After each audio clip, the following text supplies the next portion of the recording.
ಇದೆ ಬಹಳ ಭೂಕಂಪವದುಭುತ, ಇದೆ ದಿಶಾವಳಿ ಧೂಮಕೇತುಗಳು, ಇದೆ ಪತಾಕ ಭಂಗವು, ಇದೆ ವಿಪರೀತ ಪರಿವೇಶ, ಇದು ಸಮಾಹಿತವಲ್ಲ. ರಾಜಾಭ್ಯುದಯ ಕರ್ವೆ ಭೀಷ್ಮ, ನಮ್ಮನು ಸೆದೆಯದಿಹನೆ, ಸುರಪನಂದನನು ನಮ್ಮನು ಸೆದೆಯದಿಹನೆ, ಎಂದನ ದ್ರೋಣ.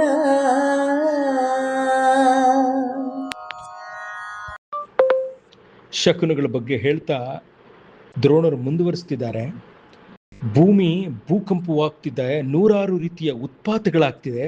ಉತ್ಪಾತಗಳು ಅಂತಂತಂದರೆ ಜ್ವಾಲಾಮುಖಿಯಾಗಿ ಕಂಡುಬರುವಂಥದ್ದು ಅಥವಾ ಭೂಕಂಪವಾಗುವಂಥದ್ದು, ಸಮುದ್ರ ಪ್ರಳಯ, ನಮ್ಮ ಈ ಯಾವುದದು ನಾವು ಸುನಾಮಿ ಅಂತೀವಲ್ಲ ಆ ರೀತಿ ಇದಂಥದ್ದು. ಈ ರೀತಿ ಎಲ್ಲ ಉತ್ಪಾತಗಳು, ನೂರಾರು ಉತ್ಪಾತಗಳಾಗ್ತಿವೆ, ಭೂಮಿ ಕಂಪಿಸ್ತಿವೆ, ಧೂಮಕೇತುಗಳು ಕಾಣಿಸ್ತಿವೆ. ನೋಡಿ ಧ್ವಜಗಳು ಹೇಗೆ ಬಿದ್ದು ಹೋಗ್ತಾ ಇದೆ, ಈ ರೀತಿ ಎಲ್ಲ ಹೇಳ್ತಾರೆ. ಮತ್ತು ಒಂದು ಮಾರ್ಮಿಕವಾದ ಒಂದು ಮಾತನ್ನು ಹೇಳ್ತಾರೆ, ನನಗೆ ಖಂಡಿತ ಸಮಾಧಾನವಾಗ್ತಿಲ್ಲ, ಇದು ಮಂಗಳಕರವಲ್ಲ, ನಮ್ಮ ರಾಜನಿಗೆ ಒಳ್ಳೆಯದಾಗುವಂಥದ್ದಲ್ಲ, ಇದು ಕೌರವ ರಾಜನಿಗೆ ಮಂಗಳಕರವಲ್ಲ ಇದನ್ನ ಅಂತ ಹೇಳಿ ಅವರ ಮನಸ್ಸಿನ ಭಾವನೆಯನ್ನ ಹೇಳ್ತಿದ್ದಾರೆ. ಆಗ ಬಿರಿಯಲ ಭುಜ ಭವಾಂಡವಿದೆ, ಕಪಿವರನ ಕಳಕಳ, ದೇವದತ್ತದ ಧರಧುರದ ದೆಕ್ಕಾಳವಿದೆ, ಗಾಂಡೀವದ ಬೊಬ್ಬೆಗಿದೆ, ನರನ ನಿಷ್ಠುರ ಸಿಂಹರವಿದೆ, ತೊರಗಬಳ್ಳರಿದಾರುತ್ತಿದೆ, ಸಂಗರಕ್ಕೆ ಸಾಹಸಮಲ್ಲ,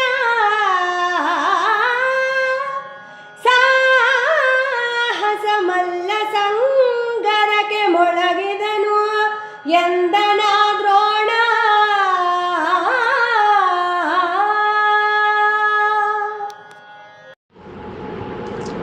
ರಣರಂಗದ ಮಧ್ಯದಲ್ಲಿ ಪಾರ್ಥ ಬರ್ತಿದ್ದಾನೆ.